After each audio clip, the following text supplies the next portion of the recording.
அதாவது இன்னைக்கு படிப்பறிவுங்கிறது மனிதர்கள் கிட்ட இருக்கிற மாதிரி முன்ன எப்பவுமே மனித குலத்திலேயே இருந்தது கிடையாது.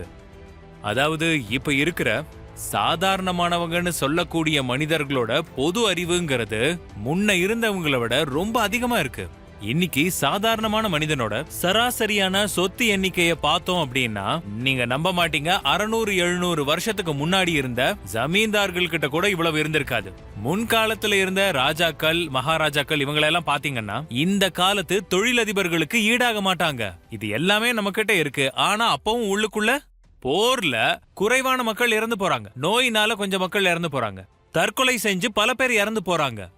உடல் நோய்களை தீர்க்கறதுல மனிதன் ஒவ்வொரு படியா வெற்றி பெற்றுட்டே வரான். ஆனா மனநோய்கள் அதிகரிச்சுக்கிட்டே வருது, ரொம்பவே அதிகமா இருக்கு. நம்ம பித்து பிடிச்சவங்களா பைத்தியமாயிட்டு இருக்கிறோம். நம்ம எப்பவுமே சுய ஆடிட் பண்றதே கிடையாது. அதாவது முன்னேறணுங்கிறதெல்லாம் சரிதான், ஆனா எந்த இடத்த அடைஞ்சிருக்கோம்னு பாக்கணும் இல்லைங்களா? பிற்காலத்துக்காக சேர்த்து வைக்கணும் அப்படிங்கறதெல்லாம் சரிதான், ஆனா இப்ப இருக்கிறதுல என்ன கிடைச்சது, என்ன இழந்தோம்?